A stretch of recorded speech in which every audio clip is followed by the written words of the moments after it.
Seeds లేకుండా బచ్చల కూరని ఈజీగా పెంచుకోవచ్చు. బచ్చలని మనము మలబార్ స్పినాచ్ అని కూడా అంటాము. దీనివల్ల చాలా హెల్త్ బెనిఫిట్స్ అండి. రెగ్యులర్గా వాడండి, చాలా మంచిదన్నమాట. ఇక్కడ లోకల్ స్టోర్స్లో ఇలాగ బచ్చలే అమ్ముతూ ఉంటారు స్టెమ్స్తోని. ఆ స్టెమ్స్ అయితే నేను 3 పక్కకు ఉంచేసి నేను ఆకు అంతా తీసేసి పైన ఒక 2-3 లీవ్స్ అయితే ఉంచేసానండి. అవైతే ఇలా వేస్ట్ గ్లాస్లో పెట్టేసుకున్నాను అనమాట, వాటర్ పోసుకొని. వాటర్ లెవెల్ తగ్గినప్పుడల్లా వాటర్ యాడ్ చేసేదాన్ని. 15 డేస్లో నాకు రూట్స్ ఇలా పెద్ద పెద్దవి ఫామ్ అయిపోయాయి అండ్ లేతాకులు కూడా స్టార్ట్ అయ్యాయి అన్నమాట. ఇలా స్టార్ట్ అయిన తర్వాత నేను ఇంకా పార్ట్స్లోకి వేసేసుకున్నాను.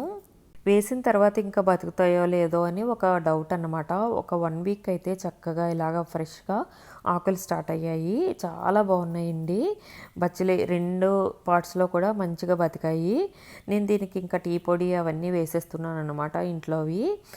ఇంకా తులసి మొక్క కూడా లాస్ట్ టైం షార్ట్లో చూపించిందే చాలా పెద్దదైపోయింది. ఇక్కడ చూసారా ఆకులు ఎంత బాగా వచ్చాయో, ఎంత ఫ్రెష్గా ఉందో. చక్కగా స్టెమ్స్ కట్ చేసుకుంటూ ఉంటుంటే మళ్ళీ వస్తుంది.